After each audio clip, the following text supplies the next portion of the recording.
Le cercle RH, le débat quotidien de Smart Job, avec un débat autour des seniors. Alors Dieu sait si on parle de ce sujet.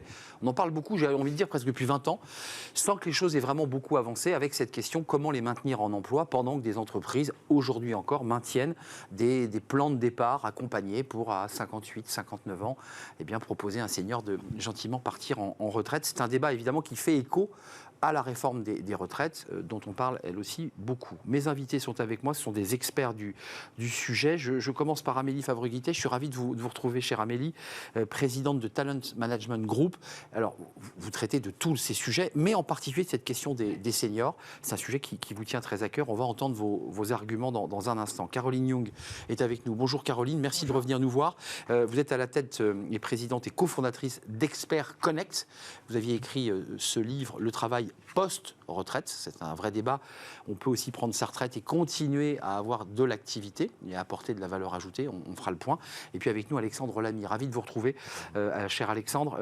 Avocat en droit social, cabinet Arcis, cofondateur du think tank NEOS. Et vous êtes membre de l'Institut Sapiens. Et mon petit doigt me dit, sans faire de jeu de mots, que vous êtes l'homme à l'index. C'est assez subtil parce que cet index est arrivé dans l'actualité il y a quelques semaines et vous portez d'une manière... Avec d'autres, mais... Avec d'autres, de manière officieuse, oui. Ce groupe de réflexion sur l'index. Je me tourne vers vous parce qu'on va commencer par le diagnostic, mais ça vous a un peu douché quand le MEDEF a dit, mais alors, nous, les index, on n'en veut pas. Non. Voilà. Non. Pas du tout. Non, pas du tout. Parce qu'au-delà de l'index, vous savez qu'il faut... L'index, c'est-à-dire que c'est obliger l'entreprise, pour être concret, à rentrer sur des tableaux Excel l'idée de le nombre de seniors, qu'est-ce qu'ils font, comment on les accompagne. Enfin, tout ça est un peu lourd. Vous savez, quand on parle d'index, il ne faut pas regarder le doigt. Il faut regarder au-delà. C'est ce qu'on se disait tout à l'heure. Ça me dit quelque chose. Absolument. Et en fait, ce que l'on porte derrière cet index, c'est plus que l'index lui-même. C'est un changement de modalité. Un changement de mentalité et la création d'un écosystème vertueux. C'est ça qui est recherché au travers de cet index. Pour que l'intégralité des mesures qui peuvent être imaginées, prises, soient pleinement mobilisées. Moi, je fais le constat au quotidien auprès des entreprises que j'accompagne, lorsque vous leur demandez de travailler sur un accord GEPP, et dans le cadre de cet accord, les données relatives à l'âge des salariés, à l'évolution de carrière des salariés est une donnée extrêmement importante. Ils vous donnent des tableaux, mais ils n'en font rien.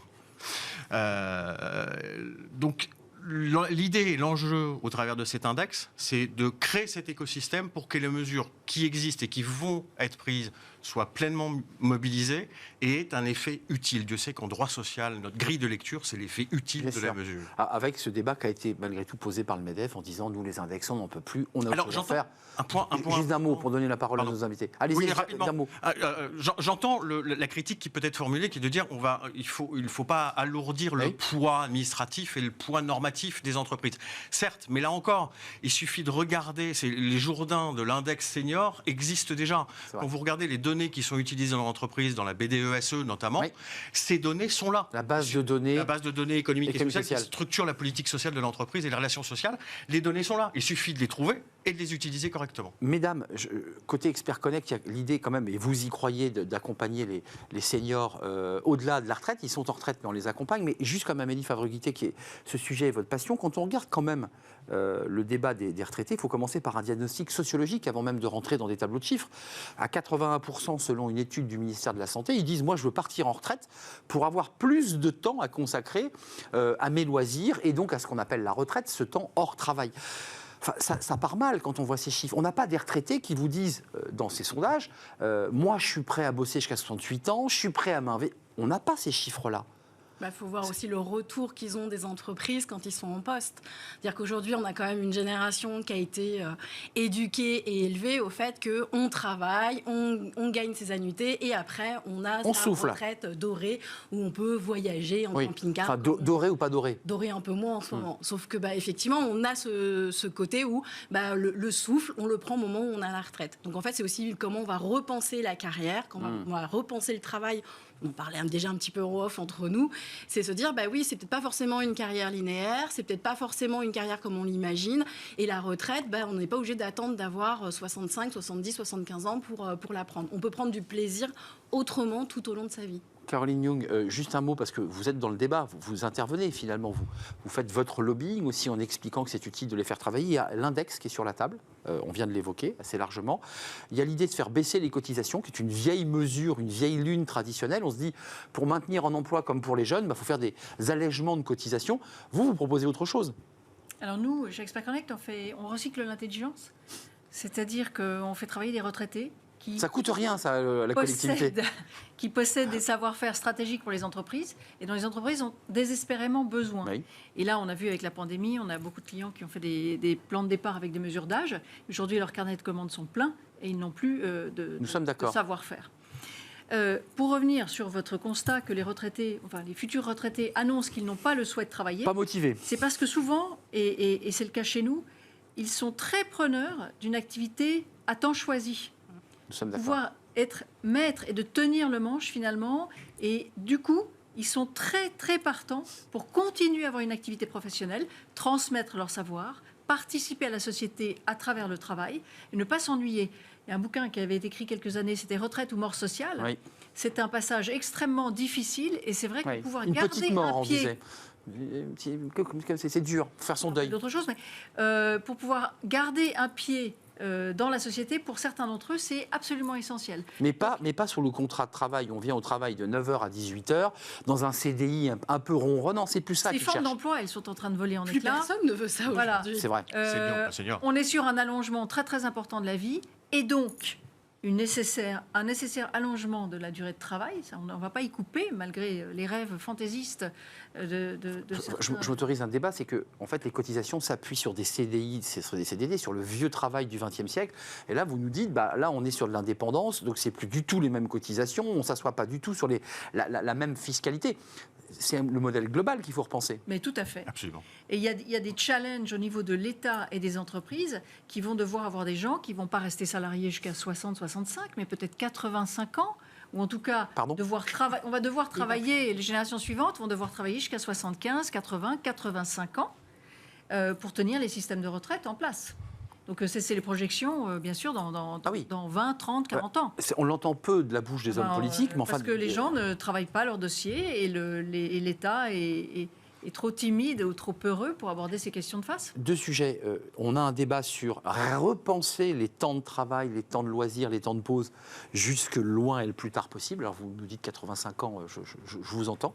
Le débat aujourd'hui, c'est qu'il faut repenser notre modèle de salariat. C'est-à-dire entre guillemets, un senior de plus de 50, il vous dit, moi je veux bien vous apporter ma valeur ajoutée, mais je viens en mission, je veux avoir de la liberté. En fait, on est dans le débat posé sur le rapport au travail, tout simplement, quoi. Absolument, et là vous pointez du doigt non pas l'index cette fois-ci. Non pas l'index, le doigt, une autre de mes marottes que j'ai pu soutenir sur votre plateau, c'est vrai.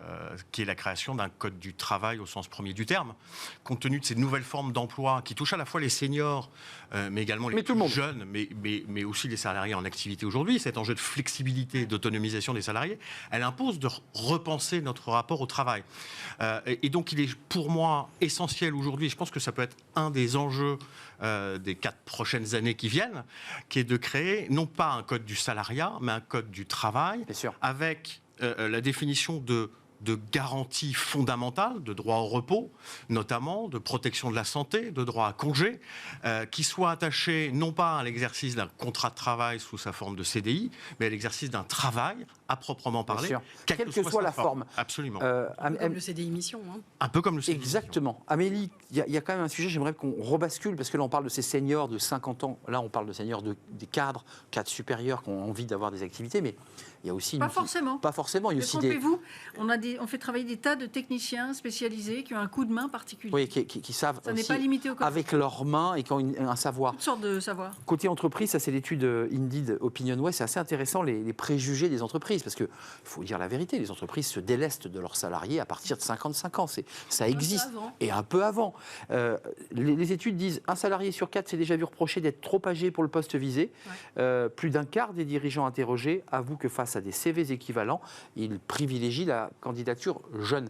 Ouais. C'est de la sociologie ou c'est très pragmatique parce qu'un jeune, ça coûte moins cher qu'un ancien ou qu'un senior? Un petit peu des deux. Un peu des deux. Pas mal de biais cognitifs aussi là-dessus, où effectivement, on va vouloir recruter des gens qui nous ressemblent. Donc, si on a un patron ou un manager qui est un peu jeune, eh bien, il va vouloir recruter quelqu'un qui est aussi jeune. Parce que dans sa tête, plus malléable, plus souple, moins cher. Donc, à former. À former. Alors, et dans l'idée que la personne va rester, sauf que c'est toujours très idéaliste. On le sait bien aujourd'hui, beaucoup de personnes vont rester 2 ans, 3 ans, 4, 5, c'est déjà... c'est déjà beaucoup. Et donc, forcément, se dire on va recruter un jeune parce qu'il va être plus facile, il va rester, c'est utopiste. La crainte des soucis de santé et de fatigue, c'est indiqué dans l'étude Opinionway Indeed, c'est-à-dire que le recruteur ou le décideur dit c'est quand même dangereux, il peut tomber malade. Donc tout le monde peut tomber malade. Mais tout le monde, à n'importe quel âge. Vous voyez, il y a quand même beaucoup de préjugés autour de ces seniors. Pas de problème de congé maternité. Ils n'ont pas de... ça dépend à partir de quel âge on va dire le fameux senior. Moi, je connais des personnes qui ont effectivement entre 50 et 52 ans et qui ont des enfants en bas âge, qui ont 3 ans, 4 ans, 5 ans.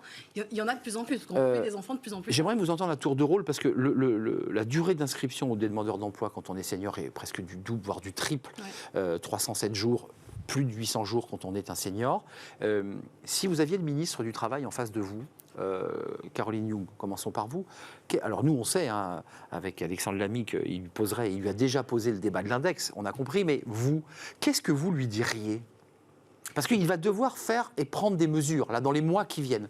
Je lui dirais déjà qu'il faut lever tous les freins qui empêchent un senior de travailler. Lesquels? Notamment, si on reprend une activité et qu'on n'a pas son taux plein à la retraite, il y a encore des freins, on est plafonné. Donc ça, c'est totalement inutile, une mesure qui a été mise par le gouvernement. C'est-à-dire on n'a pas ces annuités, ou on les a? Si on demande sa retraite et qu'on n'a pas son taux plein, on ne peut pas continuer à travailler au-delà de son revenu actuel plus sa nouvelle activité. C'est inutile et ça ne fait que bloquer des belles énergies. Voilà. Ensuite, il faut, et ça c'est un chantier à part entière, il faut complètement revoir, je pense, la formation dans les entreprises. Bien sûr. On voit très bien que les entreprises sont parfois un peu... Donc elles veulent plus investir sur eux. Elles veulent investir sur les gens qu'elles vont pouvoir fidéliser, garder à long terme. Et dans leur esprit, ces personnes-là sont des jeunes. Donc continuer à les former. Continuer à les former, les forcer à se former. Parce que très souvent, ils se disent pour eux-mêmes, ma retraite c'est dans 4 ans, 5 ans. Un senior, une solution. Vous avez vu, ça avait marché sur un jeune, une solution. Peut-être faut-il envisager cette piste. Et à l'image d'un projet qui avait été, à mon avis, très positif pour les entreprises il y a quelques années et qui n'est pas très éloigné de la philosophie de votre index, sous le gouvernement Sarkozy, il y avait eu un plan d'action senior qui avait forcé les entreprises à se choisir des indicateurs qu'ils devaient améliorer d'année en année et donc à réfléchir à la place des seniors dans l'entreprise. Il vaut mieux que tout le monde ait le même pour pouvoir comparer, parce que si chacun fait le sien... Pas forcément. Amélie Fabriguité, attendez Alexandre, je donne la parole, parce que vous avez le ministre en face de vous. Qu'est-ce que vous avez envie de lui dire? Parce qu'il y a des mesures très sparadrap, si on baisse les cotisations, on incite...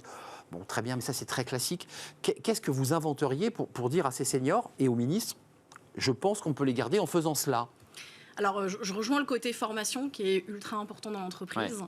Former même les personnes qui sont en études supérieures, en formation RH, finance, management, tout ça, les former sur les enjeux de non-discrimination et sur l'intérêt de recruter des profils expérimentés. Ça, c'est important. J'aimerais bien avoir un peu plus d'infos sur les chiffres du chômage et pas forcément les comptabiliser à partir de 50 ans. Après ou avant? Avant. Moi, j'aimerais bien qu'on s'intéresse aussi à la tranche des 45-50 ans. Les 48, quoi, voilà, entre les deux. Qui sont quand même très souvent renvoyés aussi des entreprises avec perte et fracas, mais qui du coup se retrouvent dans les stats des 25-50 ans. J'ai lu un article dans Les Échos, là, ce monsieur qui avait été cadre, qui a été licencié parce que globalement il ne faisait pas ses chiffres et qu'en fait il explique que les jeunes bidouillaient les chiffres et réussissaient à faire valoriser. Lui avait été honnête, a donné les chiffres, ils l'ont viré sur le champ. Sauf que ce qui est au-delà de l'histoire tragique, c'est qu'il en a fait un burn-out et que tout ça a un coût pour la collectivité parce que ces seniors demandeurs d'emploi, s'ils mettent autant de temps, c'est qu'ils sont cassés. Enfin, une partie sont brisés psychologiquement, non? Non, Et Alexandre, je donne la parole. Pardon, il y a un élément, mais je ne sais pas si c'est très documenté, mais je pense que la plupart des employeurs sont quand même responsables. Mais bien sûr. Et donc attendent pour licencier une personne qui est senior qu'il ait droit au filet de sécurité qui va porter jusqu'à la retraite. C'est ça. On fait courir jusqu'au filet de sécurité. Voilà. Et une fois que cette personne est dans le filet de sécurité, d'abord sa motivation à elle n'est pas d'en sortir. objectivement, elle n'a pas forcément intérêt de le faire. Bien sûr. Et de trouver d'autres moyens de faire exactement des missions, des choses comme ça. Donc, on va dire, plus le filet de sécurité est important et vous porte jusqu'à la retraite, plus le taux d'emploi des seniors... Bah oui. Ça incite pas, évidemment. Il y a quand même des relations, voilà. Indépendamment de l'index, je rejoins ce qui a été dit de chaque côté de la table, c'est-à-dire que la perte d'employabilité des seniors, elle est évidemment liée à l'usure physique, psychique, incontestablement, mais elle est également liée à l'absence de formation, l'absence d'accompagnement sur le terrain de la formation, dont sont également responsables les entreprises. Quand on regarde les études qui ont été prises sur le sujet et la littérature économique, c'est que la plupart des entreprises ne donnent pas ni d'informations ni de conseils auprès des salariés seniors, donc 55 ans et plus, et principalement auprès des ouvriers et des employés. J'allais évoquer pour finir.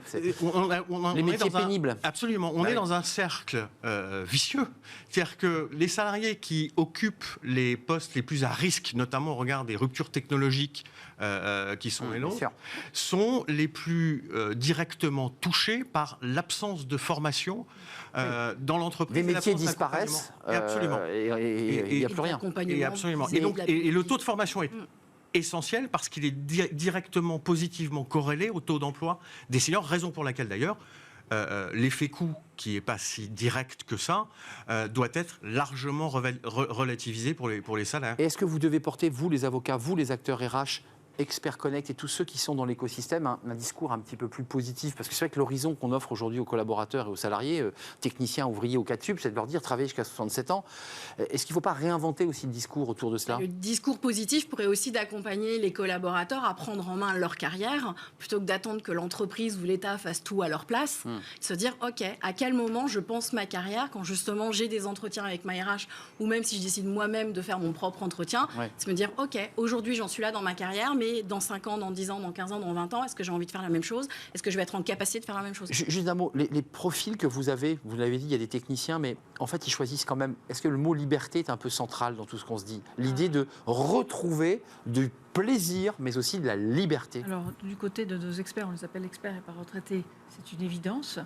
De la part des entreprises aussi, puisque ces personnes, ce qu'elles ont à offrir, c'est de la flexibilité, de la disponibilité. De la compétence, en fait. C'est nous, ce qu'on vend, c'est l'expérience. Et je m'autorise, ceux que vous accompagnez et qui vont rentrer dans des entreprises pour faire des missions, ils ont quel statut?